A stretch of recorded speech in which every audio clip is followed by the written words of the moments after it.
Peace be with you. Friends, our readings for this 18th Sunday of Ordinary Time, they're marvelous. They're about this theme that's so basic to the spiritual life, and the theme is detachment. I want to get into it, though, by referencing a song. I go on a lot of long car trips now in my diocese. So I go from Wisconsin to South Dakota, so I'm in the car a lot. And I listen to books on tape a lot. Books on tape, I'm dating myself. But I have, my iPhone, and I'll ask for music. And so I'm a big, as you know, Bob Dylan fan. But after Bob Dylan, probably I like the Beatles the best. And a lot of classic rock, the Rolling Stones and the Who and Van Morrison, and, that's my thing. Well, as you know, these machines, they learn our preferences. So she's listened to me, asking for Beatles songs all the time. Now I find almost any time I ask for a song, the second or third one that comes up afterwards is George Harrison's song, All Things Must Pass. Now, of course, for the young kids, ask your grandparents about George Harrison, but he was one of the Beatles. And right after the Beatles broke up, Harrison comes out with this marvelous double album called All Things Must Pass. And the title song is born of his Hindu, interest. And it's about the evanescence of everything in the world. All things must pass. So, the sunset doesn't last all evening. The nighttime doesn't last forever. And then the great chorus, all things must pass. All things must pass away. It's an interesting thing. I hear that song so often now.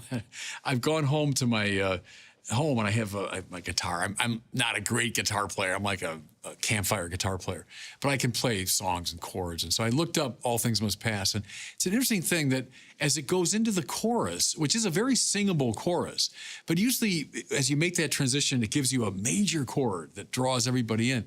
Well, All Things Must Pass goes to a minor chord, to B minor, as it goes into the chorus, which gives it that kind of moody quality. All things must pass. All things must pass away. Look, almost every major philosopher, almost every major religious figure the world over has intuited this great truth about our world. Good, and yes, there are good things in it, but they don't last. They don't endure. Sunset, a beautiful sunset, lasts for a while. We exult in it, and then it's gone. Our meal that we're enjoying immensely, and we eat it with great pleasure, and then in a couple of minutes, it's gone.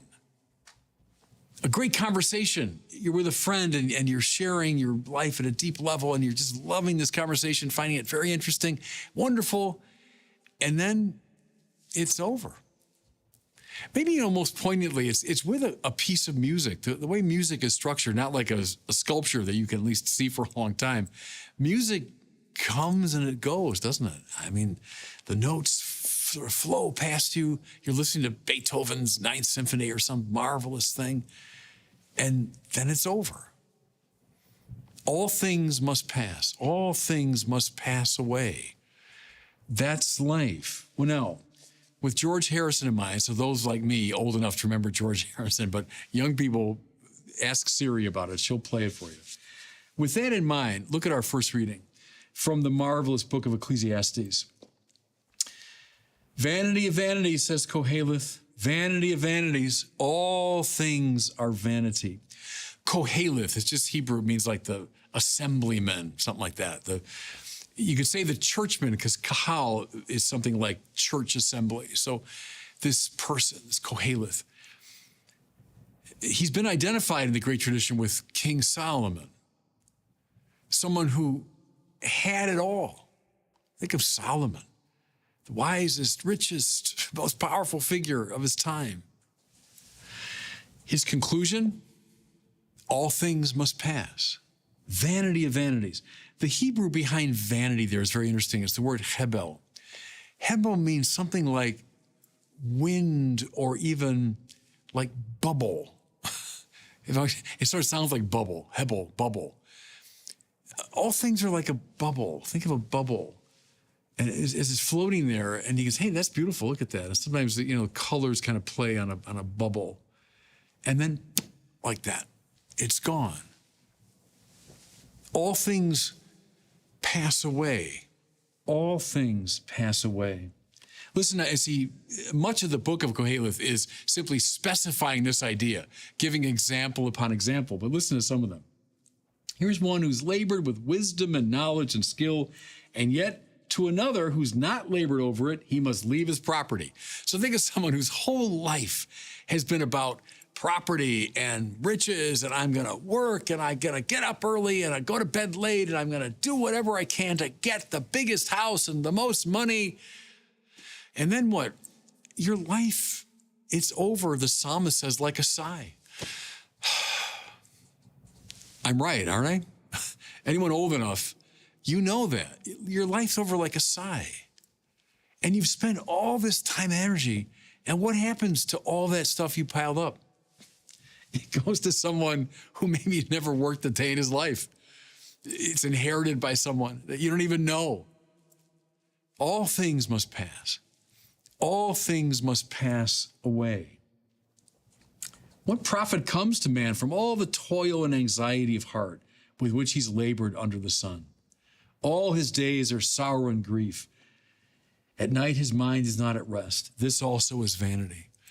I can think of all the things that we think about and worry about and fret about, and we're plotting and planning and trying to get this and get that and wealth and honor, and people will think highly of me, and I'm going to do everything I can to get that reward, and I don't want people thinking highly of that guy. I want them thinking highly of me, and so I fret and I worry.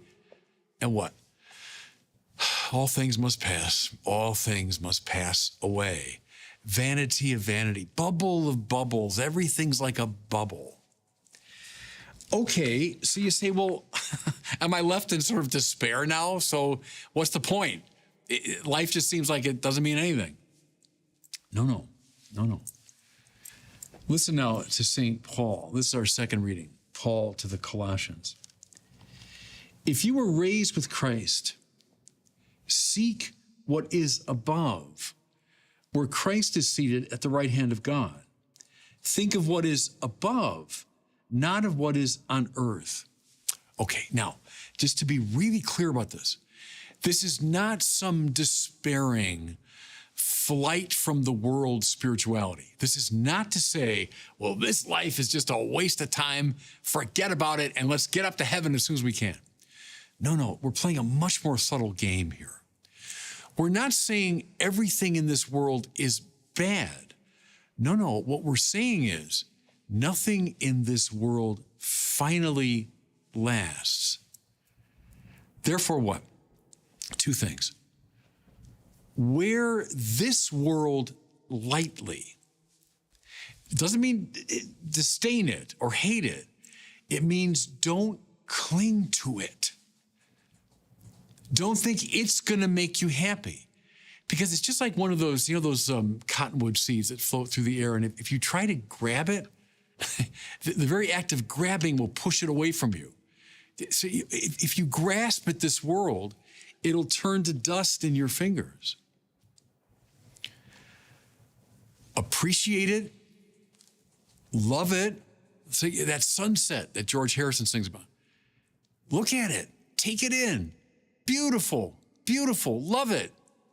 But then let go of it.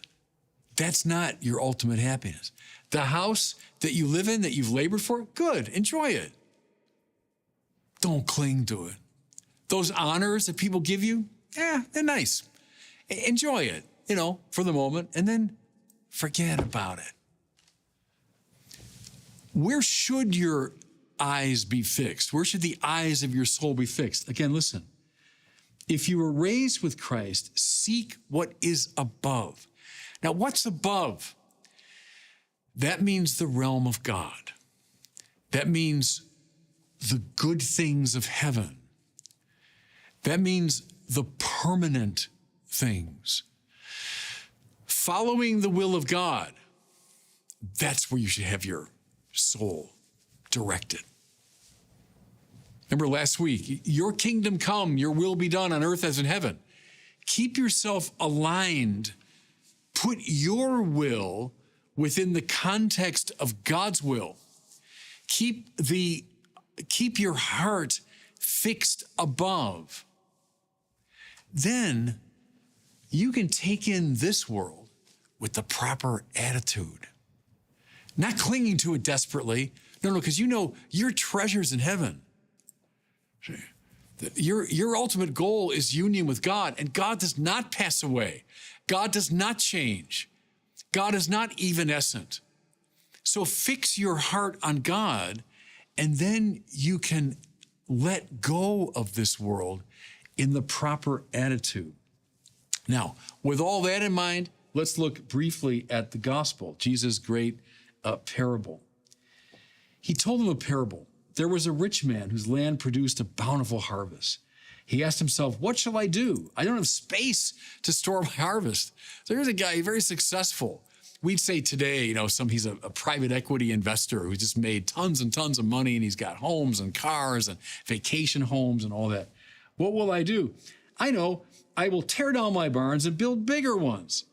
There I shall store all my grain and all the goods, and say to myself, you've got many good things stored up for years to come. Eat, drink, and be merry. Okay.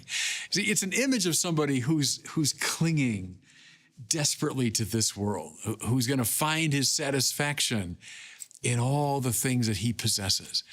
And, I'll just build a bigger barn, and there'll be more and more room, and I'll never run out. Think of someone, a billionaire. I couldn't spend all this money in a lifetime. I got everything I need. All things must pass. Listen, but God said to him, you fool, this night your life will be demanded of you, and the things you prepared, to whom will they belong? There it is. Yeah, my whole life's been about storing up all the goods of the world. Yeah, but man, tonight, you're going to die. All of it's gone. All of it will fall into someone else's hands, someone that you don't even know, maybe. Listen now. Thus it will be for all who store up treasure for themselves, but are not rich in what matters to God.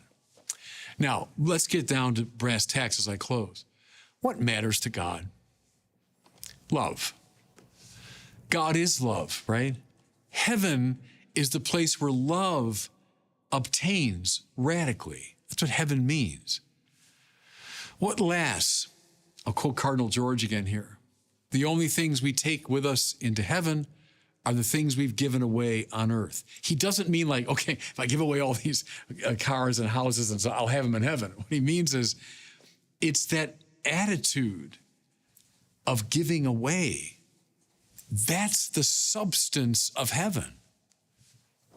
There are three things that last, right? St. Paul said, and that's what we want. All things must pass in this world. Okay, so what lasts? Paul says three things: faith, hope, and love. And the greatest of these is love. Why? Because in heaven, I don't need faith. I'll see. I don't need hope because I've realized my goal. But what will last? Love. Love is what heaven is. And so look up George Harrison's song. Listen to it. Read the book of Koheleth. They're making the same point. And then say, all right, so what does last? Love. The things of heaven. What is above, not what's here on earth. Keep the eyes of your soul fixed there, and you'll find the treasure you're looking for. And God bless you.